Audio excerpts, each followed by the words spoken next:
I lost my life, I lost everything. ഒരു വലിയൊരു gold smuggler ആക്കി മാറ്റിയില്ലേ. എന്നെക്കാളും ഇനി ഒരു സ്ത്രീക്ക് എന്ത് നഷ്ടം ഉണ്ടാവാൻ. പിണറായിക്ക് ഇങ്ങനെയുള്ള ഒരു പണത്തോടുള്ള ആർത്തിയൊന്നുമില്ല എന്നാണ് പറഞ്ഞു വരുന്നത്. പണത്തോട് ആർത്തി ഇല്ലാതെ എങ്ങനെ ഇരിക്കും? What is he doing for the people of Kerala? What has he done? Pinarayi ഈ പണത്തെക്കുറിച്ചല്ലാതെ തമാശയൊക്കെ പറയാറുണ്ടോ? Comes to the media, he is not like that. He jokes. എൻ്റെ അടുത്ത് പറഞ്ഞു, കാണാനൊക്കെ നല്ലതാട്ടോ, പക്ഷെ ഇച്ചിരി വണ്ണം കൂടുതലാണ്. അങ്ങനെയൊക്കെ തമാശ അടിക്കുമല്ലോ.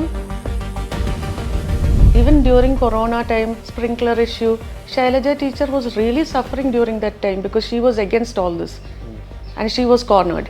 ഞാനാണ് സ്വർണ്ണക്കടത്തിന്റെ ബുദ്ധി കേന്ദ്രം എന്ന് പറയാൻ വേണ്ടി ആവശ്യപ്പെട്ടത്. അല്ല, എൻ്റെ പേര് പറയാൻ നിർബന്ധിച്ചു.